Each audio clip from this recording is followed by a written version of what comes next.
Você sabia que Memphis Depay já perdeu quase 2 meses e meio da temporada de 2025 com a camisa do Corinthians apenas por causa de lesões?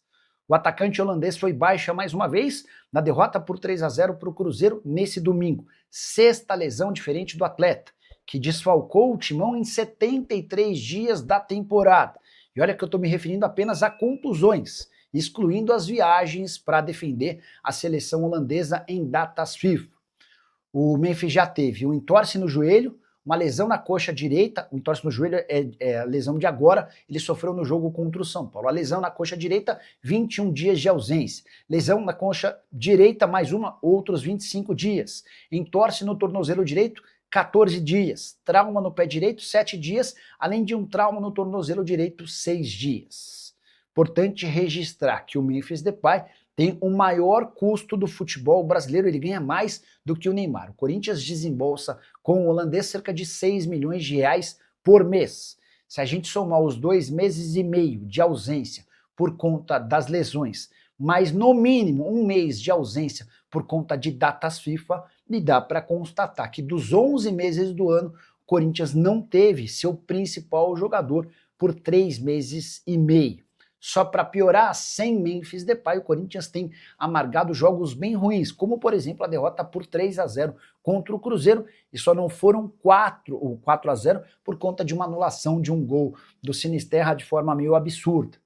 Já para completar em relação ao Memphis, 46 jogos, 10 gols e 10 assistências, números do atacante holandês que tem contrato até junho do ano que vem e já disse que não vai embora antes do fim do vínculo. Bora falar agora sobre Tite. A grande bomba do sábado foi divulgada pelo próprio treinador. O Tite revelou por meio das redes sociais que estará de volta ao futebol em 2026.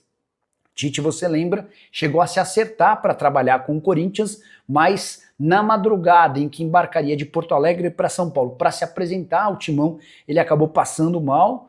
Há quem conte que ele sentiu muita ansiedade, uma crise de ansiedade muito forte, e optou por abrir mão do acordo que tinha com o Corinthians. Declaração nas redes sociais do Tite, abre aspas, cuidei de mim, fiquei com a minha família e estou pronto para retornar às atividades como técnico. Muito obrigado a todos que torceram pela minha recuperação, respeitaram meu tempo e me mandaram mensagens, orações e bons pensamentos. O Tite deve voltar a trabalhar em 2026 no futebol brasileiro. Embora ele tenha o sonho de atuar no exterior, imagino que se ele não conseguiu depois de treinar a seleção brasileira em 2 Copas do Mundo, não será agora, depois de um período parado por conta de um problema de saúde, que ele vai conseguir realizar esse sonho. Diante desse cenário, a maior possibilidade para o Tite hoje me parece ser o Corinthians, especialmente se o Dorival Júnior não for campeão da Copa do Brasil. Se o Corinthians conquistar o título do torneio, o Dorival deve continuar. Qualquer outro resultado e a pressão pela contratação do Tite, especialmente interna, vai ser enorme. Outra possibilidade para o Tite, o Botafogo. David Ancelotti está com os dias contados. E durante o ano, o Botafogo foi um dos clubes que fizeram contato com o Tite. O Tite conversou com o Corinthians, com o Atlético Mineiro, com o Fluminense e com o Botafogo. O Flu contratou recentemente o Zubeldia, que faz bom trabalho, especialmente nos jogos dentro de casa. O Atlético tem o Sampaoli disputando o final de Sul-Americana, inimaginável que o argentino saia. O Corinthians tem essa questão com o Dorival Júnior e o Botafogo vive uma realidade paralela com o David Ancelotti. É real a chance de o Ancelotti cair ao fim do Campeonato Brasileiro. Só para registrar que se na semana passada, na eleição para o presidente do Grêmio, o Paulo Calef tivesse vencido a eleição, é natural que o Tite já tivesse uma proposta para treinar o Grêmio em 2026. Como a vitória foi de Odorico Roman, a tendência é que Mano Menezes permaneça no tricolor gaúcho. E você gostaria do Tite no seu time do coração? Já usa o espaço para comentário, para opinar. Só não esquece de deixar like, de se inscrever no canal. Resposta da minha fonte corintiana. Perguntei assim, será que, passando para saber quando o Hugo Souza volta, será que volta antes da semifinal? Tem que voltar, né? Boa. Ele já está em fase final de recuperação? Vamos ver o que essa pessoa do Corinthians nos explica.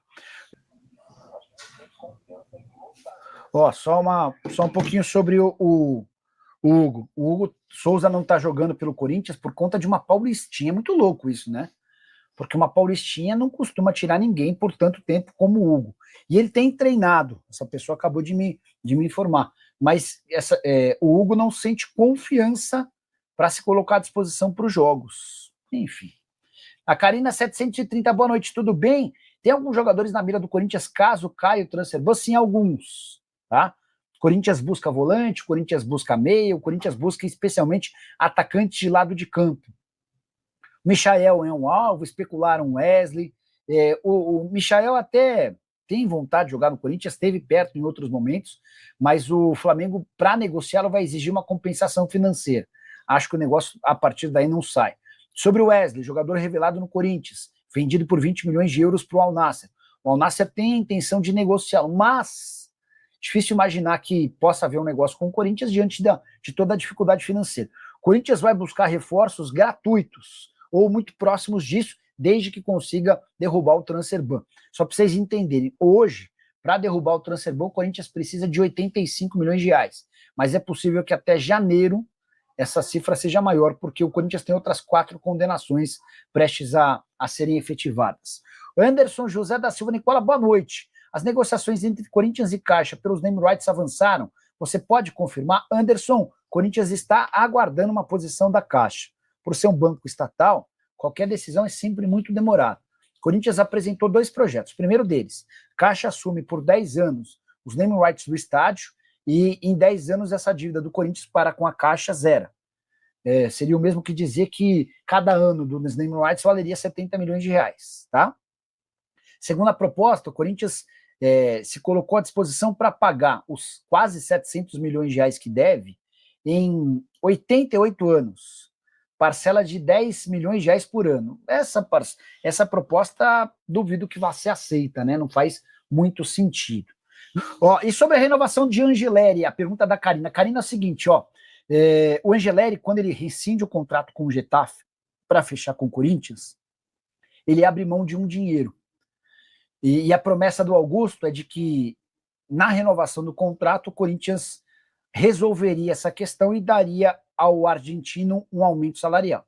O tempo passou, o Augusto já não é mais presidente, e há necessidade, uma recomendação dentro do Corinthians, de redução de custos.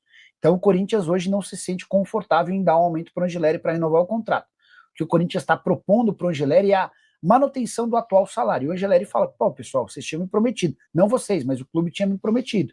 Então o Angeleri está estudando outras alternativas. Robson Santos quer saber se o Corinthians pode contratar. Hoje não, só se renovar, só se resolver o problema do transfer ban. Quero falar agora sobre o Corinthians num ano completamente atípico. O Timão de 2025 está perto de bater 3 bilhões de reais de dívida. Corinthians que teve presidente empichado e que hoje tem 85 milhões de reais a pagar por conta de 2 transfer bans. Apesar disso, é o Corinthians que foi campeão paulista e que pode garantir o 2º título em algumas semanas na Copa do Brasil. Com um detalhe importante, São Paulo, Santos e Palmeiras não conquistaram títulos, somente o Verdão ainda tem chance de se sagrar campeão nessa temporada. Mas a felicidade corintiana dentro de campo não para por aí. Isso porque o saldo em clássicos foi positivo. Corinthians disputou 14 clássicos no ano, com 7 vitórias, 3 empates e 4 derrotas, aproveitamento de 57% dos pontos. O melhor resultado se deu nos jogos dentro de casa, 5 vitórias, 2 empates e nenhuma derrota na Neoquímica Arena. E o Palmeiras foi a grande vítima do Corinthians. O Corinthians venceu o Palmeiras 3 vezes, empatou 3 e perdeu apenas uma. Timão ganhou do Palmeiras na final do Paulista e ainda eliminou o rival na Copa do Brasil. Confrontos contra o Santos, 3 vitórias do Corinthians e apenas uma derrota. Contra o São Paulo, o Corinthians acabou tendo saldo negativo. Única vitória nesse último confronto na Neoquímica Arena, eram 2 derrotas. O tricolor tinha 100% de aproveitamento nos jogos contra o Corinthians na atual temporada. Só para fechar o noticiário alvinegro, registrar que a vaquinha da torcida para pagamento do financiamento do estádio se encerra na próxima quarta-feira, bem distante dos 700 milhões de reais sonhados, mas com uma receita relativamente boa. Foram arrecadados 41 milhões e 82 mil reais até aqui. Bora falar agora sobre o Corinthians para repercutir uma informação maluca. A de que o Wesley, jogador formado na base do Corinthians e vendido para o Al Nassr, poderia voltar para o Parque São Jorge em 2026. Por que eu estou tratando o boato como maluco? O Corinthians vendeu o Wesley para o Al Nassr por 20 milhões de dólares. O time saudita hoje aceita negociá-lo, mas pede como compensação financeira próxima a esses 20 milhões de dólares, até porque não é dono de 100% dos direitos econômicos. O Corinthians manteve uma fatia que fica entre 15% e 20% do valor de uma venda futura. Corinthians hoje tem um transfer ban, ou melhor, 2 transfer bans para resolver, cerca de 85 milhões de reais que ele precisa pagar antes de pensar em contratar atletas. E essa questão ainda deve piorar nas próximas semanas. Existe o risco de outras 4 condenações caírem, o que aumentaria a dívida do Corinthians para 125 milhões de reais. Pois bem, além de pagar todas essas pendências, Corinthians ainda precisaria de dinheiro para comprar o Wesley do Al Nassr. Situação completamente descartada. A tendência é que o Wesley deixe o Al Nassr e encontre outra alternativa, ou na Arábia Saudita ou na Europa. O jornal A Bola já revelou que o Sporting de Portugal é um dos interessados no ex-atacante do Timão, que com a camisa do Al Nassr vive altos e baixos, nunca conseguiu ser titular absoluto. Fala pessoal, estamos aí com atualizações importantes do Corinthians. Se inscreva e ative o sininho para receber mais atualizações do Timão. Deixe seu like, que é muito importante para o crescimento do canal. Utilize o espaço aqui embaixo para registrar sua opinião. Ficamos por aqui com mais esse giro de notícias. Um abraço e até o próximo vídeo.